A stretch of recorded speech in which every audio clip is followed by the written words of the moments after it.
सहारा enterprises तुमच्या स्वप्नातली गाडी आता कमी किमतीत।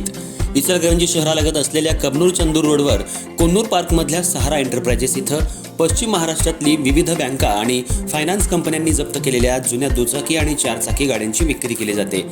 शोरूम किमतीपेक्षा 25 ते 50% कमी दरात, उत्तम स्थितीत आणि संपूर्ण कागदपत्रांसह त्वरित डिलिव्हरी। दुचाकी 20,000 पासून पुढे तर चारचाकी 50,000 पासून पुढे। आपल्या पसंतीची कार किंवा बाईक आता अगदी परवडणाऱ्या दरात घेऊन जा। विश्वास, पारदर्शक व्यवहार आणि उत्तम सेवा हेच आमचं वैशिष्ट्य। पत्ता Konnur park, Kabnur Chandur road, Ichalkaranji. Proprietor Rajubhai Ajgar. संपर्क 8055810910 आणि 9860785786। सहारा एंटरप्राइजेस, दर्जा, विश्वास आणि बचत यांचं परिपूर्ण ठिकाण।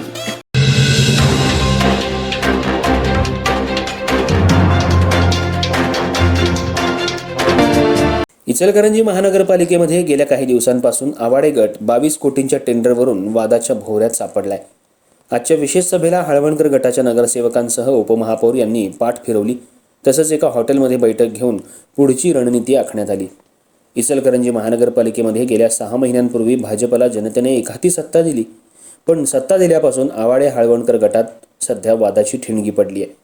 महापालिकेत महायुती म्हणून सत्ता स्थापन करण्यात आली, पण आजच्या 22 कोटींच्या कचरा टेंडरसाठी महायुतीतून आवाडे गटाला वगळून आज एका हॉटेलमध्ये हळवणकर गट, शिवसेना, शिंदे गट आणि राष्ट्रवादी अजित पवार गटाने एकत्रितपणे बैठक घेऊन आजच्या सभेवर बहिष्कार टाकला।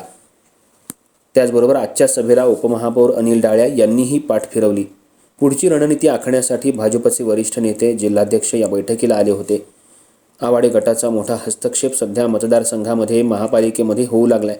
त्यामुळे सर्वच नगरसेवकांना आणि भाजपच्या पदाधिकाऱ्यांना काम करायची गळचिपी होऊ लागली आहे।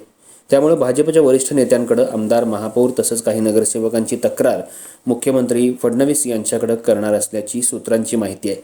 सध्या इचलकरंजी महानगरपालिकेमध्ये सत्ता परिवर्तनाचे वारे सुरू होऊ लागले आहेत। हुकुमशाही पद्धतीनं सध्या आमदार, महापौर, आयुक्त काम करतायत। या अनुषंगानं हा आवाज उठवण्यात आलाय।